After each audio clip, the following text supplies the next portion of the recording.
মহানবীর বাল্যকাল। মহানবী হজরত মুহাম্মদ সাল্লাল্লাহু আলাইহি সাল্লাম এর শিশু ও বাল্য জীবন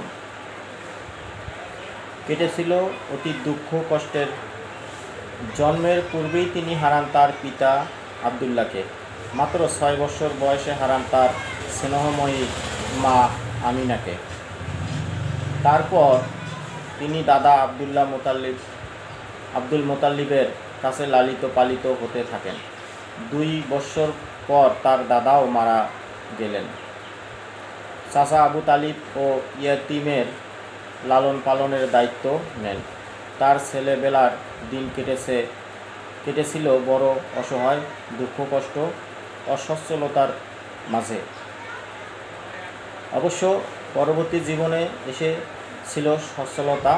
পবিত্র কোরআনের ঘোষণা, আপনার জন্য ইহকাল অপেক্ষা পরকালেই সে। আপনার পরকাল পালনকর্তা সত্তরই আপনাকে তা দান করবেন, অতঃপর আপনি সন্তুষ্ট হবেন। তিনি কি আপনাকে ইয়াতীম রূপে পাননি?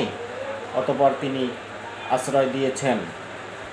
তিনি আপনাকে পেয়েছেন পথহারা, অতঃপর পথ প্রদর্শন করেছেন। তিনি আপনাকে পেয়েছেন নিঃস্ব, অতঃপর অভাবমুক্ত করেছেন। সূরা দোহা আয়াত 4 থেকে 8।